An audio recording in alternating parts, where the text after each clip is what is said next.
Count Paris pergi ke tempat Tuan Lawrence guna memberitahukan hari pernikahannya dengan Juliet. Selang beberapa saat, Juliet pun datang. Di hari Kamis, Tuan. Itu sangat awal. Itu yang diinginkan calon mertua saya. Dan saya tidak akan menundanya.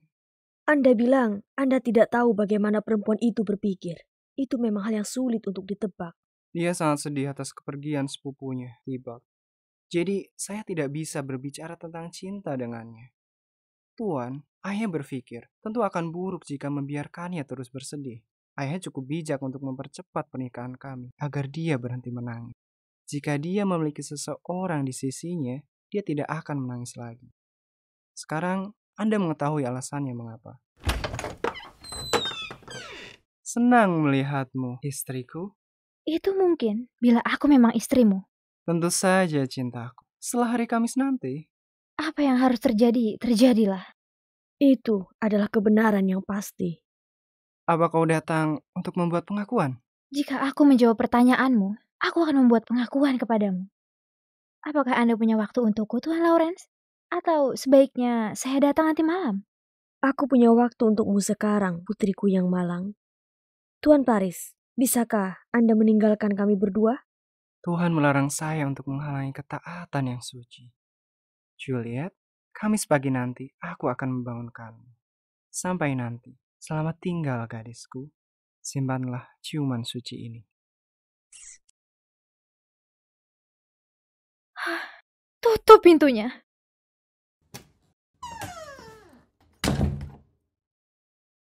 Anda sudah mendengarnya, bukan?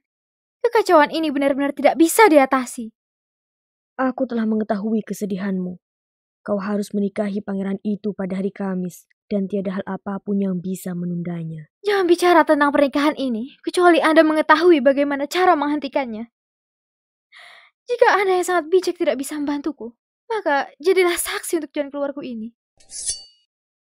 Saya akan memecahkan masalahnya sekarang dengan pisau ini. Jangan terlalu lama berpikir. Saya ingin mati jika apa yang Anda katakan bukanlah sebuah solusi. Tahan putriku, aku melihat sebuah harapan. Kita harus sedikit nekat untuk mencoba sesuatu seperti kematian. Jika kau menyanggupi, itu akan menjadi sebuah solusi. Anda bisa menyuruhku untuk melompat dari menara. Atau menyuruhku untuk duduk di lapangan yang penuh dengan ular beracun. Merantaiku dengan beruang liar. Menyembunyikanku di kamar mayat. Atau menyuruhku masuk ke kuburan orang yang baru mati. Semua ide itu membuatku bergetar saat mendengarnya. Tapi, saya akan melakukan segala hal itu tanpa takut agar menjadi istri yang setia. Tahanlah dulu. Pulanglah dan bilang kepada mereka kau setuju untuk menikahi Paris. Besok adalah Rabu. Besok malam, pastikan kau sendirian. Jangan biarkan Bibi berada di kamar tidurmu. Saat kau berada di tempat tidur, ambil botol ini dan minumlah. Lalu obat tidur yang dingin ini akan mengalir di pembuluh darah dan nadimu akan berhenti. Badanmu akan menjadi dingin dan kau akan berhenti bernafas. Bibir dan pipimu akan menjadi pucat dan matamu akan tertutup. Kau akan terlihat seperti orang yang telah mati. Kau tidak bisa bergerak dan badanmu akan kaku seperti mayat. Kau akan menjadi seperti itu selama 42 jam. Lalu kau akan terbangun dari tidur lelapmu. Saat tunanganmu datang untuk membangunkanmu, kau telah terlihat seperti mayat. Lalu sebagai tradisi, kau akan memakai baju yang bagus, dimasukkan ke dalam peti terbuka, dan dibawa ke makam keluarga Capulet. Sementara itu, aku akan mengirim kabar kepada Romeo tentang rencana ini. Dia akan datang ke sini dan menjagamu saat kau terbangun. Pada malam itu Romeo akan membawamu ke Mantua. Rencana ini akan membebaskanmu dari situasi yang menyusahkan ini. Berikan botol itu. Berikanlah. Sekarang pulanglah. Aku akan mengirim seseorang secepat mungkin kepada Romeo di Mantua. Cinta akan memberiku kekuatan. Selamat tinggal. Capulet, Nyonya Capulet, beserta para pelayan, tengah sibuk mempersiapkan pesta pernikahan Juliet dengan Count Paris. Felicia, undang semua tamu yang ada di daftar ini. Saya siap melayani Anda. Ryan, soal 20 koki yang terampil. Anda tidak akan mendapat masakan buruk dari saya. Saya akan mengetes mereka sehingga mereka menjelati jari-jari mereka. Bagaimana bisa kau menguji mereka dengan cara seperti itu? Mudah, Tuan. Seorang koki yang buruk tidak bisa menjelati jarinya sendiri. Jadi, koki yang tidak bisa melakukannya tidak disewa. Baik, pergilah.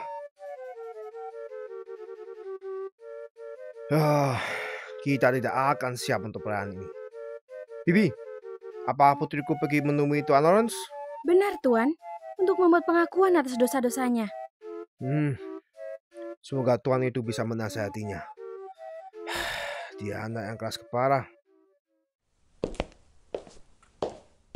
Lihat, dia datang, Tuan. Dia terlihat lebih ceria daripada saat dia pergi. Jadi, putriku yang keras kepala, dari mana saja kamu?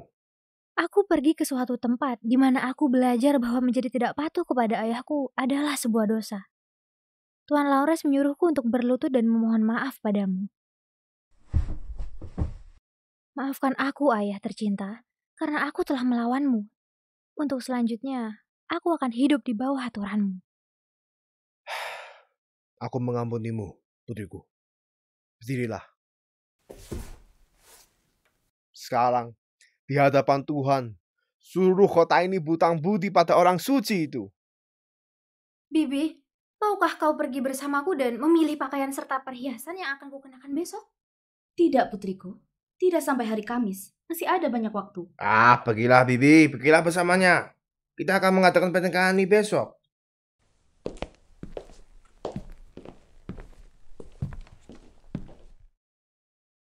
Kita tidak punya banyak waktu lagi untuk mempersiapkan segalanya. Sekarang sudah hampir malam. Jangan khawatir. Aku akan mengatur segala hal dengan cepat. Dan semuanya akan baik-baik saja. Aku berjanji, istriku. Sana, temuilah Juliet dan diraslah dia. Aku tidak akan tidur malam ini. Tinggalkan aku sendiri. Aku akan berpura-pura menjadi ibu rumah tangga sekali ini.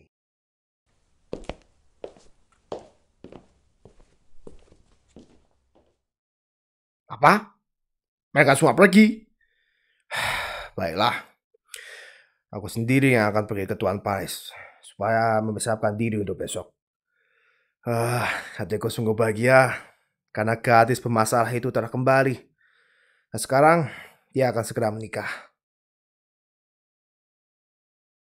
Seusai memilih baju yang akan ia kenakan di hari pernikahannya, Juliet meminta Bibi untuk meninggalkannya, membiarkannya tidur sendiri malam ini. Ya, itu adalah baju terbaik. Bibi, kumohon tinggalkan aku sendiri. Aku harus banyak berdoa agar Tuhan memberkatiku. Kau tahu, hidupku bermasalah dan penuh dengan dosa.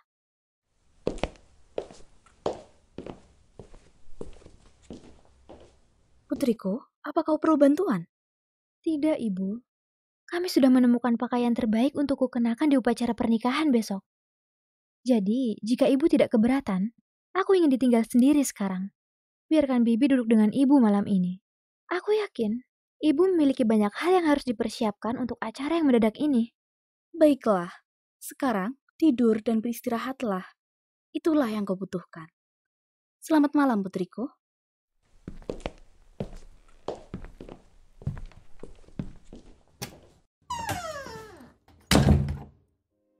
Selamat tinggal. Hanya Tuhan yang tahu kapan kita akan bertemu lagi. Ada rasa takut yang dingin menembus pembuluh darahku. Aku akan memanggil mereka kembali untuk menenangkanku. Bibi, apa gunanya dia di sini? Di saat seperti ini, aku harus bertindak sendiri. Baiklah, ini dia botol kecilnya. Bagaimana jika ramuan ini tidak bekerja? Akankah aku menikah besok pagi? Tidak. Pisau ini akan menghentikannya. Tapi, bagaimana jika Tuan Lawrence mencampurkan racun untuk membunuhku? Apa ia khawatir akan dipermalukan jika aku menikah dengan Paris setelah dia menikahkanku dengan Romeo? Aku takut jika ini adalah racun. Tidak. Ini tidak mungkin racun karena ia adalah orang suci yang dapat dipercaya. Romeo, Ini untukmu.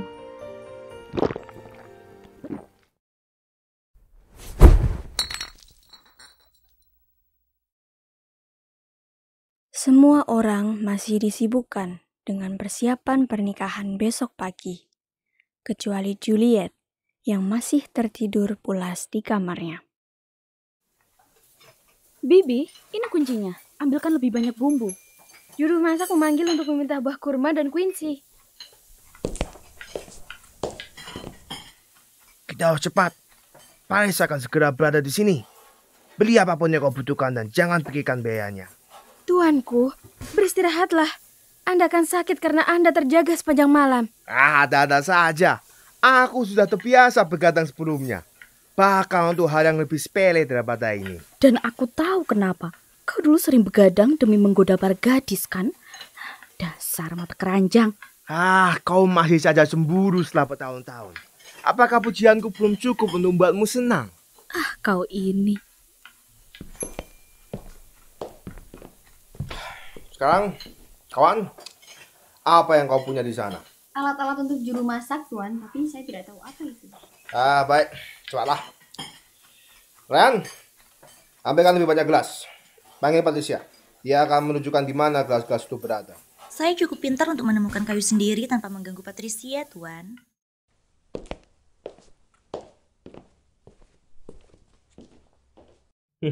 Benar, kata yang bagus.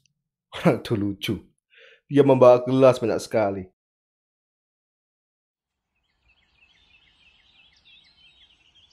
Astaga, ini sudah siang.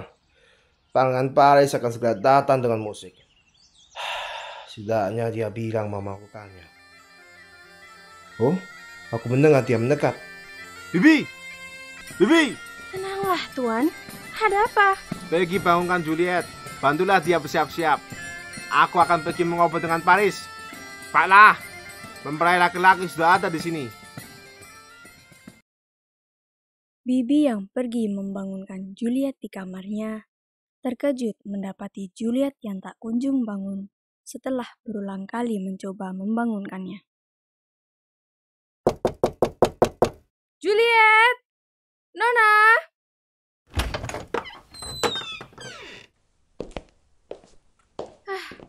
Dia masih tertidur lelap. Hayo, Nona. Ini adalah waktu untuk bangun. Bagus. Buatlah dirimu untuk tidur selama seminggu.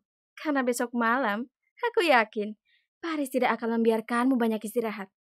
Tapi, aku harus membangunkannya. Nona? Nona! Apa? Kau masih mengenakan semua pakaianmu? Tapi kau masih tidur. Aku harus membangunkanmu. Nona? Nona? Oh, tidak. Tolong! Tolong! Ada apa, Bibi? Oh, ini hari yang menyedihkan, Nyonya. Astaga, anakku. Bangun. Bangun, nak. Atau aku akan mati bersamamu. Ayo, di mana Juliet? Kamar pengantinnya ada di sini. Dia telah mati. Kematian telah merenggutnya. Tidak, biarkan aku melihatnya. Wah, dia dingin. Darahnya berhenti. Sendiannya juga kaku. Oh, dia telah mati beberapa jam yang lalu. Kematian telah membawanya pergi. Ayo, apakah mempelai wanita siap untuk pernikahan hari ini? Siap untuk pergi. Tapi, dia tidak akan pernah kembali. Anakku, malam sebelum hari pernikahanmu, kematian telah menunggu istrimu. Kematian telah menantuku. Hari ini seharusnya menjadi hari yang paling bahagia dalam hidupku. Sekarang, aku harus mendapati semua ini. Hari terkutuk. Celaka. Ini adalah saat yang paling menyedihkan sepanjang masa. Aku hanya memiliki satu anak. Satu anak yang malang. Satu anak yang malang dan penuh kasih. Satu hal yang harus membuatku bersuka cita untuk menghiburku. kematian yang kejam telah mencurinya dari Hari yang menyedihkan. Hari paling menyedihkan yang pernah saya lihat. Tidak pernah ada hari yang begitu hitam seperti hari ini. Berhenti. Ya Nyai. Matia, hal yang paling tercela menipunya. Kematian yang kejam telah membunuhnya.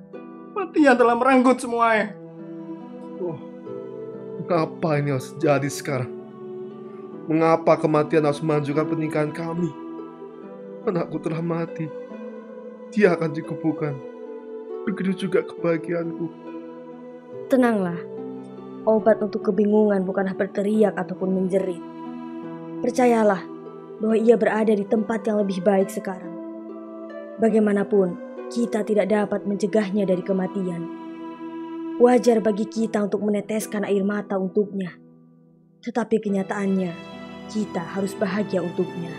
Oh, semua hal yang kami siapkan untuk pesta pernikahan sekarang akan digunakan untuk pemakaman. Musik bahagia kita sekarang akan sedih. Bunga pengantin kami akan menutupi mayat yang dikubur. Jadi semuanya akan digunakan untuk tujuan yang sebaliknya. Tuan-tuan, mari kita masuk. Semua orang, bersiaplah untuk membawa mayat cantik ini ke kuburannya. Para musisi yang datang bersama Count Paris tengah bersiap-siap untuk pulang. Baiklah kawan-kawan, mari kita singkirkan instrumen kita dan pulang. Musisi! Musisi! Mainkan Hearties. Hearties. Aku akan mati jika kamu tidak mainkan Hearties. Mengapa Hearties? Oh, para musisi. Karena hatiku bernyanyi. Hatiku penuh dengan kesedihan. Maka, mainkan lagu sedih yang bahagiakan untuk menghiburku. Tidak, ini bukan waktu yang tepat untuk memainkan Hearties. Kau tidak mau? Tidak. Maka aku akan benar-benar memberikannya kepadamu. Apa yang akan kau berikan kepada kami? Bukan uang, sungguh. Aku akan memainkan sebuah trik untukmu. Aku akan manggilmu pengamen. Kemudian, aku akan menyebutmu pembantu. Kemudian aku akan memukul kepalamu dengan pisau si pembantu ini. Aku tidak akan main-main. Aku akan membuatmu bernyanyi. Apakah kau mendengarku? Jika kau ingin kami bernyanyi, maka kau harus mendengarkan kami. Kumohon, letakkan pisaumu dan berhentilah bercanda. Oh, jadi kau tidak suka aku bercanda. Aku akan bercandaimu sampai mati. Baru kemudian aku akan meletakkan pisauku. Jawab aku dengan berani. Ketika kesedihan melukai hatimu dan rasa sakit menguasai pikiranmu, lalu musik dengan suara peraknya. Tunggu, mengapa suara perak? Oh, apa yang mereka maksud dengan musik dengan suara peraknya? Bagaimana menurutmu, Rose Catling? Baiklah, Nona, karena perak memiliki suara yang manis. Itu jawaban yang bodoh. Bagaimana menurutmu, Halle Rebecca? Aku mengatakan suara perak karena musisi bermain untuk mendapatkan perak. Jawaban bodoh lainnya. Bagaimana menurutmu, Gwenson Post? Ya, aku tidak tahu harus berkata apa. Oh, aku mohon maaf. Kau adalah penyanyinya. Aku akan menjawabnya untukmu. Jadi, musik dengan suara peraknya, karena musisi tidak memiliki emas untuk digunakan buat suara.